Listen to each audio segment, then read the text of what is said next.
Neat ಪ್ರಶ್ನೆ ಪತ್ರಿಕೆ ಸೋರಿಕೆ ವಿಚಾರಕ್ಕೆ ಸಂಬಂಧಪಟ್ಟಂತೆ ಬಿಕೆ ಹರಿಪ್ರಸಾದ್ ಆಕ್ರೋಶವನ್ನು ವ್ಯಕ್ತಪಡಿಸಿದ್ದಾರೆ. ಶಿಕ್ಷಣ ವ್ಯವಸ್ಥೆಯ ಮೇಲಿನ ವಿದ್ಯಾರ್ಥಿಗಳ ನಂಬಿಕೆಗೆ ಧಕ್ಕೆಯಾಗಿದೆ ಅಂತ ಹೇಳಿ ಬಿಕೆ ಹರಿಪ್ರಸಾದ್ ಹರಿಹಾಯ್ದಿದ್ದಾರೆ. ಪಾರದರ್ಶಕ ನ್ಯಾಯಸಮ್ಮತ ಪರೀಕ್ಷಾ ವ್ಯವಸ್ಥೆಗೆ ಒತ್ತಾಯವನ್ನ ಮಾಡಲಾಗ್ತಾ ಇದೆ.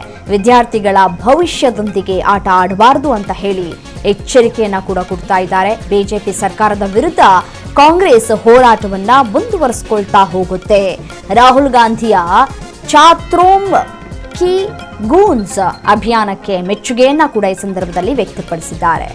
ನೋಡಿ, ನೀಟ್ ಪ್ರಶ್ನೆ ಪತ್ರಿಕೆ ಸೋರಿಕೆ ವಿಚಾರಕ್ಕೆ ಸಂಬಂಧಪಟ್ಟಂತೆ ದೇಶದಾದ್ಯಂತ ಸಾಕಷ್ಟು ಸದ್ದನ್ನ ಮಾಡಿತ್ತು. ನಾವು ಆ ಒಂದು ಪ್ರಕರಣವನ್ನು ಗಮನಿಸಿದ್ದೇವೆ. ಈಗಾಗಲೇ ರಿಸಲ್ಟ್ ಕೂಡ ಬಂದ್ಬಿಟ್ಟಿದೆ. ಪ್ರಶ್ನೆ ಪತ್ರಿಕೆ ಸೋರಿಕೆ ಪ್ರಕರಣಗಳ ಬಗ್ಗೆ ಸುಪ್ರೀಂ ಕೋರ್ಟ್ ನಿವೃತ್ತ ನ್ಯಾಯಮೂರ್ತಿಗಳ ನೇತೃತ್ವದಲ್ಲಿ ಸ್ವತಂತ್ರ ರಾಷ್ಟ್ರೀಯ ತನಿಖೆ ನಡೆಸಬೇಕು ಅಂತ ಹೇಳಿ ರಾಜ್ಯ ಕಾಂಗ್ರೆಸ್ನ ಸರ್ಕಾರ ಒತ್ತಾಯವನ್ನ ಮಾಡ್ತಾ ಇದೆ.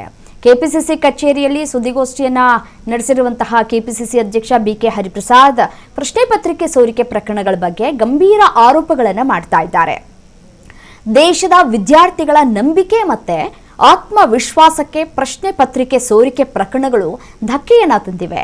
ಇಂತಹ ಪ್ರಕರಣಗಳ ಸಮಗ್ರ ತನಿಖೆಯ ಅಗತ್ಯತೆ ಇದೆ ಅನ್ನುವಂತಹ ವಿಚಾರವನ್ನು ಕೂಡ ಅವರು ಇಲ್ಲಿ ಉಲ್ಲೇಖ ಮಾಡಿದ್ದಾರೆ, ಆಗ್ರಹಿಸಿದ್ದಾರೆ ಕೂಡ ಹೌದು. ನೋಡಿ, 2014ರಿಂದ ಇಲ್ಲಿನವರೆಗೂ ಕೂಡ ದೇಶದಲ್ಲಿ ಸುಮಾರು 102 ಪ್ರಶ್ನೆ ಪತ್ರಿಕೆ ಸೋರಿಕೆ ಪ್ರಕರಣಗಳು ನಡೆದಿವೆ ಅಂತ ಹೇಳಿ ಆರೋಪಿಸಿದ್ದಾರೆ ಹರಿಪ್ರಸಾದ್.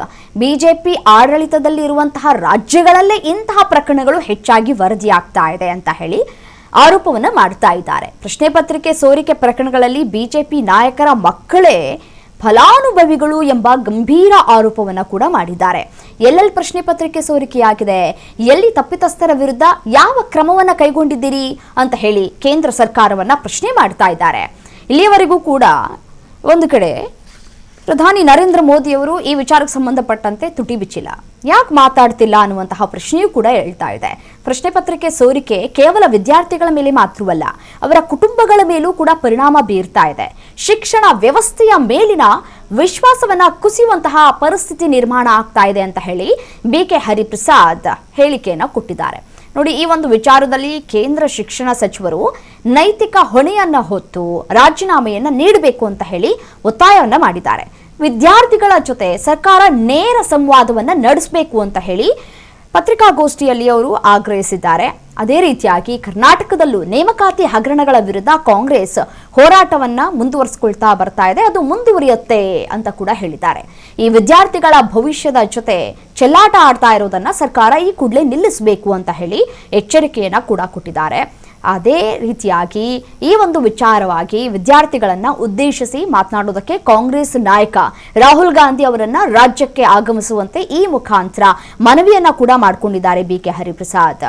ನೋಡಿ, ಪ್ರತಿ ಬಾರಿಯೂ ಕೂಡ ಪ್ರಶ್ನೆ ಪತ್ರಿಕೆ ಸೋರಿಕೆ ಆದಂತಹ ಸಂದರ್ಭದಲ್ಲಿ ಕೂಡ ನಾಯಕರುಗಳು ಕೂಡ ಸಾಕಷ್ಟು ಪ್ರಶ್ನೆಗಳು ಮಾಡ್ತಾರೆ. ಬಟ್ ಆದರೆ ಇಲ್ಲಿಯವರೆಗೂ ಕೂಡ ಯಾವುದೇ ರೀತಿಯಾದಂತಹ ಉತ್ತರಗಳು ಸಿಕ್ಕಿಲ್ಲ. ವಿದ್ಯಾರ್ಥಿಗಳು ಪ್ರಶ್ನೆ ಮಾಡ್ತಾರೆ, ಆ ಪ್ರಶ್ನೆಯಾಗಿಯೇ ಉಳಿದುಕೊಂಡು ಹೋಗುತ್ತೆ. ಯಾಕೆ ನೀಟ್ ಪ್ರಶ್ನೆ ಪತ್ರಿಕೆ ಸೋರಿಕೆ ಆಗೋದು ಯಾಕೆ, ಹೇಗೆ, ಎಲ್ಲಿ, ಯಾರು ಮಾಡ್ತಾ ಇದ್ದಾರೆ, ಇದರ ಮೂಲ ಏನು, ಇದರ ಮೂಲ ಉದ್ದೇಶವಾದ್ರೂ ಏನು, ಈ ಮೂಲ ಯಾರು ಪ್ರಶ್ನೆ ಪತ್ರಿಕೆಯನ್ನ ಸೋರಿಕೆ ಮಾಡ್ತಾ ಇದ್ದಾರೆ, ಇದನ್ನ ಕಂಡು ಹಿಡಿಯೋದಕ್ಕೆ ಸಾಧ್ಯ ಆಗ್ತಾ ಇಲ್ವಾ, ಯೋಗ್ಯತೆ ಇಲ್ವಾ ಅನ್ನುವಂತಹ ಪ್ರಶ್ನೆಯನ್ನ ಮಾಡ್ತಾ ಇದ್ದಾರೆ. ಪ್ರತಿ ಬಾರಿಯೂ ಕೂಡ ವಿದ್ಯಾರ್ಥಿಗಳು ಕಷ್ಟಪಟ್ಟು ಓದೋದು, ಪ್ರಶ್ನೆ ಪತ್ರಿಕೆ ಸೋರಿಕೆ ಆಗೋದು, ಮತ್ತೆ ಪ್ರಶ್ನೆ ಪತ್ರಿಕೆ ಸೋರಿಕೆ ಆಗೋದು, ಬರೆಯೋದು, ಓದೋದು, ಇದೇ ಆಗೋಗ್ಬಿಡ್ತಾ ಇದೆ.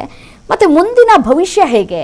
ಒಂದು ಕಡೆ ವಿದ್ಯಾರ್ಥಿಗಳಿಗೂ ಸಮಸ್ಯೆ ಆಗುತ್ತೆ, ಮತ್ತೊಂದು ಕಡೆ ಪೋಷಕರಿಗೂ ಕೂಡ ಸಮಸ್ಯೆಯನ್ನ ಅನುಭವಿಸ್ತಾ ಇದ್ದಾರೆ. ಇದನ್ನು ಸರಿಪಡಿಸುವಂತಹ ಕೆಲಸವನ್ನ ಮಾಡಬೇಕಾಗಿದೆ ಅಂತ ಹೇಳಿ ಆಗ್ರಹಿಸಿದ್ದಾರೆ.